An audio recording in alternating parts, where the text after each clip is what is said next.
Welcome to special analysis. నేను రమా మండవ. ఈరోజు అనాలిసిస్లో భాగంగా మనం తీసుకోబోతున్న టాపిక్ ఏంటంటే, ఇంతకన్నా దిగజారు అనుకున్న ప్రతిసారి మా అంచనాలు తప్పుతున్నాయి జగన్ గారు అని చెప్పేసి నేను టైటిల్ పెట్టాను.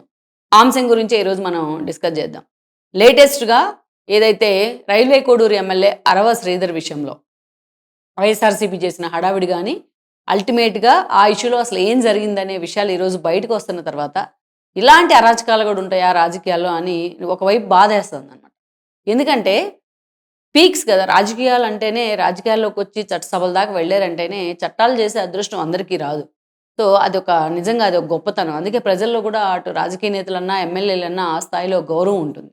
సో అలాంటి గౌరవానికి కూడా మచ్చ తెచ్చే విధంగా ఈరోజు జగన్మోహన్ రెడ్డి అని టీం వ్యవహరిస్తూ ఉన్నారు. మీరు పవన్ కళ్యాణ్ మీద వ్యక్తిగత కోపం ఎందుకు అనేది నాకు అర్థం కాల వైఎస్ఆర్‌సీపీకి. పవన్ కళ్యాణ్ మీద ఉంటే వాళ్ళకి ఎలాంటి కోపం ఉండాలి? రాజకీయంగా కోపం ఉంటే రాజకీయంగా విమర్శలు చేయాలి. ఆయన మంత్రిగా, ఉప ముఖ్యమంత్రిగానో, లేకపోతే మంత్రిగానో, ఆయన శాఖల మీద పట్టు లేకపోతేనో, ఆయన సరిగ్గా పనిచేయలేకపోతేనో వాటిని విమర్శించాలి. విధానపరంగా విమర్శలుండాలి. వ్యక్తిగతంగా నిజంగా పవన్ కళ్యాణ్ ఏదన్నా తప్పు చేస్తే అప్పుడు ఆయన టార్గెట్ చేసే ప్రయత్నం చేయాలి. ఇలా పదే పదే, పదే పదే వీటినేమంటామంటే లేఖశాస్త్రాలు అంటాం అనమాట.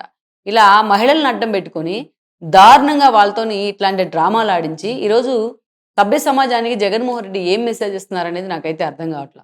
ఎందుకు జగన్మోహన్ రెడ్డి అంటున్నానంటే, అరవ శ్రీధర్ ఇష్యూ అలా తెర మీదకి వచ్చిందో లేదో, ఇలా జగన్మోహన్ రెడ్డి ఆయన గురించి మాట్లాడే ప్రయత్నం చేశాడు. అది కూడా వాడు తన తోటి ఎమ్మెల్యే, తను కూడా ఎమ్మెల్యేనే, తన తోటి ఎమ్మెల్యేని పట్టుకొని వాడు వీడు అని మాట్లాడాడు జగన్మోహన్ రెడ్డి.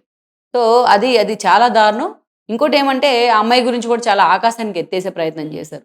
ఈరోజు నిజమే అనుకున్నారు అంతా. అరవ శ్రీధర్ విషయంలో అతను చేసిన తప్పే అనుకున్నారు. నిజంగా అతను చేసిన దాంట్లో తప్పుంది. అతనేం చిన్నపిల్లాడేం కాదు. ఒక చట్టసభను రిప్రజెంట్ చేస్తున్న వ్యక్తిగా అసలు తన వెనక, తన ముందు ఏం జరుగుతుందనేది కూడా ఆయన చూసుకుంటా ఉండాల్సింది. కనీసం బుద్ధి, జ్ఞానం కూడా లేకుండా ఆయన బిహేవ్ చేసిన విధానం ఏదైతే ఉందో, ఈరోజు ఆయన్ని వెనకేసుకొని వచ్చినా కూడా నేను ఒప్పుకోను దాన్ని. ఎందుకంటే ఒక ఎమ్మెల్యేగా తను ఎలా ఉండాలనేది కనీసం తన పార్టీ అధినేతను చూసన్నా నేర్చుకోవాల్సింది. ఎంతోమందికి రాని అవకాశం అతనికొచ్చింది ఫస్ట్ టైమ్ ఎమ్మెల్యేగా. కానీ అతను నిజంగానే ఈరోజు ఒక ఫూలిష్‌నెస్‌తో బిహేవ్ చేసి, ఈరోజు పార్టీ పరువునే కాదు, పవన్ కళ్యాణ్ పరువును కూడా రోడ్డు మీద పడతా ఉన్నారు. ఓ క్రమశిక్షణా సంఘం సంబంధించి ఆయన మీద ఏదో యాక్షన్ తీసుకోవాలి, వివరణ ఇవ్వాలని ఒక కమిటీ వేయటం కాదు పవన్ కళ్యాణ్. ఆయన మీద సీరియస్‌గా యాక్షన్ తీసుకుంటేనే ఇంకొకరు ఇలాంటి పనికిమాలిన పనులకు పాల్పడకుండా ఉంటారనేదైతే నా సలహా, నా అభిప్రాయం కూడా అదే. అయితే ఇక్కడ జగన్మోహన్ రెడ్డి అండ్ టీమ్ ఈ ఇష్యూ కేంద్రంగా చూపిస్తున్న అత్యుత్సాహం చూసిన వాళ్ళకి ఎవరికైనా సరే అర్థమవుతుంది. ఇది ప్లాంటెడ్ ఇష్యూ అని. కంప్లీట్‌గా ప్లాంటెడే. అయితే ఆ ట్రాప్‌లో ఆయన ఇరుక్కోవడం ఆయన దౌర్భాగ్యం. అది వేరే విషయం శ్రీధర్. బట్ ఇది మాత్రం ప్లాంటెడ్ ఇష్యూ అనేది మనకు అర్థమైంది. ఎందుకంటే ఈ విషయంలో జగన్మోహన్ రెడ్డి డైరెక్ట్‌గా మాట్లాడే అసలు ఇష్యూ బయటికి రాకముందే YCP YCP official party account నుంచి కాసేపట్లో ఒక బ్లాస్ట్ జరగబోతుందని చెప్పి ఫస్ట్ బ్రేక్ చేసింది ఈ ఇష్యూని వాళ్ళే. అంతేకాదు సోషల్ మీడియా అకౌంట్స్‌లో కూడా ఈ ఇష్యూని ముందుగానే లీక్ చేసే ప్రయత్నం చేశారు. వైసీపీ సోషల్ మీడియా అకౌంట్స్‌లో, అఫీషియల్ అకౌంట్స్‌లో కూడా. ఆ తర్వాత కాసేపటికే ఆ పార్టీకి సంబంధించిన ఛానల్‌లో మొత్తం అసలు ఇంకా రాష్ట్రంలో సబ్జెక్ట్‌ని అంతా వదిలేసి ఈ ఒక్క అంశాన్ని నడిపించే ప్రయత్నం చేశారు. జగన్మోహన్ రెడ్డికి చెందిన పేపర్‌లో కూడా ప్రధానంగా మెయిన్ పేజీలో బ్యానర్ ఐటెమ్‌గా వచ్చింది. అందులో కూడా కామకూటమి అని చెప్పి ఒక దారుణమైన టైటిల్‌ని పెడతాం జరిగింది వాళ్ళు. సరే. ఇవన్నీ నడుస్తా ఉన్న క్రమంలో జగన్మోహన్ రెడ్డి పర్టిక్యులర్‌గా ఒక 5 నిమిషాలు అరవ శ్రీధర్ ఎపిసోడ్ గురించి మాట్లాడారు.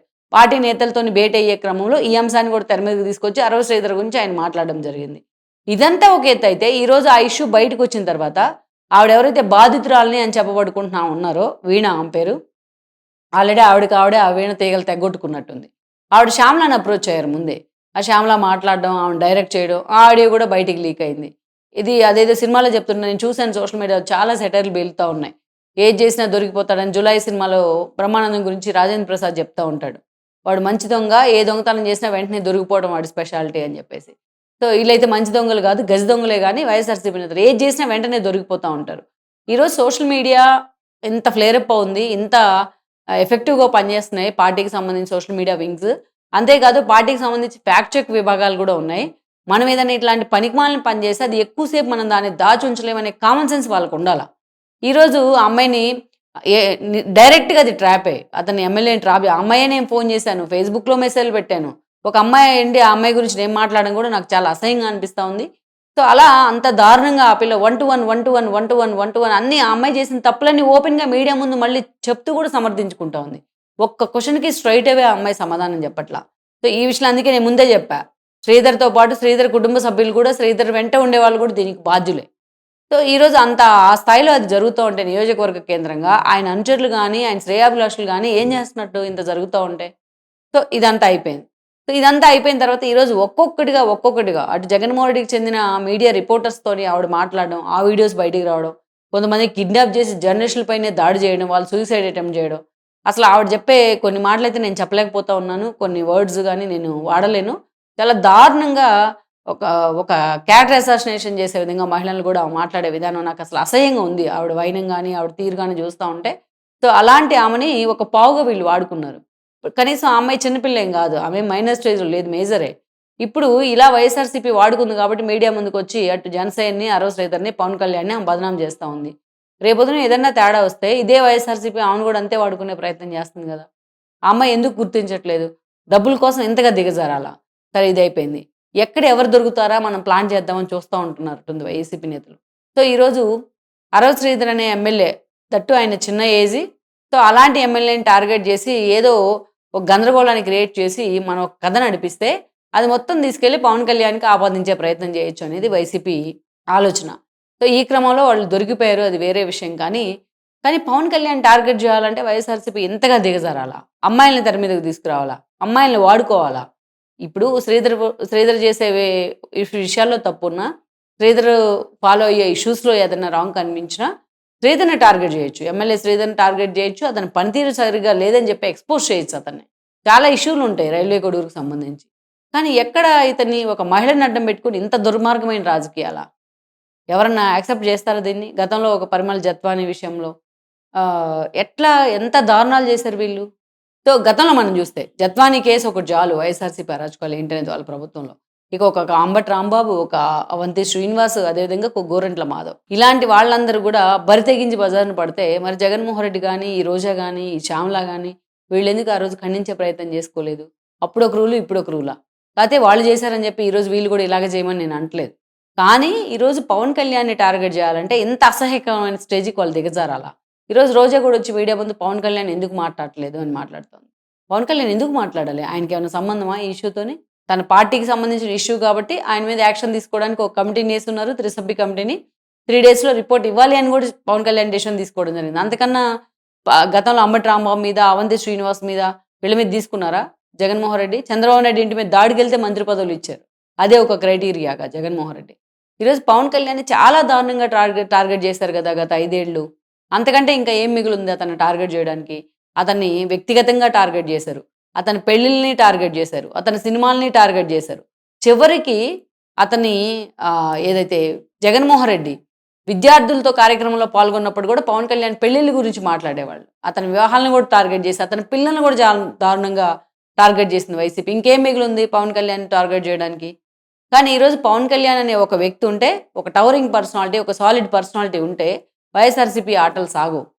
ఈరోజు పవన్ కళ్యాణ్ టార్గెట్ చేయడానికి కూడా మిగతా వైఎస్ఆర్‌సీపీ నేతలకు చాలామంది కాపు సామాజిక వర్గ నేతలు వెనకడుగు వేస్తా ఉన్నారు. గతంలో మనం పవన్ కళ్యాణ్ టార్గెట్ చేస్తే తప్పు చేసాం, ఆయన ఫ్యాక్టర్‌ని అంచనా వేయలేకపోయాం అని చెప్పి చాలామంది వెనక్కి తగ్గుతా ఉన్నారు. అందుకే ఎలాగలాగా పవన్‌ని డీఫేమ్ చేయాలి. పవన్ కళ్యాణ్‌కు టీడీపీకి మధ్య కొంత పొరపచ్చాలు సృష్టించే ప్రయత్నం చేయాలి. సో, అందుకనే ఇలాంటి పనికిమాలిన పనుల్ని, పనికిమాలిన వాళ్ళని మధ్యలో పెట్టి తాము ఒక గేమ్ ప్లాన్ చేయాలి. చేసేదేదో సరిగ్గా చేసి చావచ్చు కదా దొరకకుండా. కానీ అది మాత్రం చేత కాదు. ఈరోజు అందుకే నేను చెప్తుంది ఫ్యాక్ట్ చెక్ విభాగాలున్నాయి. సోషల్ మీడియా చాలా అప్‌లిఫ్ట్ అవుతా ఉంది. ఇలాంటి రోజున ఇలాంటి పనికిమాలిన చర్యలు చేయాలనుకుంటే అడ్డంగానే బుక్ అవుతారు. ఇప్పుడు ఏ స్థాయికి దిగజారిపోయింది వైఎస్ఆర్‌సీపీ ఇష్యూలో? ఏ స్థాయిలో పరువు పోగొట్టుకుంది? ఆ అమ్మాయి వ్యవహారం మొత్తం బయటకొచ్చిన తర్వాత ఏ స్థాయిలో వైఎస్ఆర్‌సీపీ పరువు పోగొట్టుకుంది? నిజంగా అలాంటి ఇష్యూలు రేపేదైనా నిజంగా వచ్చినా వైఎస్ఆర్‌సీపీని ఎవరైనా నమ్ముతారా? జగన్మోహన్ రెడ్డి ఏదైనా ఇష్యూ నిజంగా తెర మీద తీసుకొచ్చినా దానికి శాంటిటీ ఉంటుందా? ఇది నాన్న పులి కథ టైప్‌లో లేదా ఇది? సో, అందుకే ఇలా ఈ రాజకీయంగా విమర్శలుంటే రాజకీయంగా చేయొచ్చు. నిజంగా వాళ్ళు ఏదైనా అవినీతికి పాల్పడితే, ప్రజల మీద పడితే దాన్ని ఫోకస్ చేయొచ్చు కానీ, ఇంత దారుణంగా అమ్మాయిలని అడ్డుపెట్టుకొని రాజకీయాలు చేస్తే దానికి రిజల్ట్ కూడా ఇలాగే ఉంటుంది.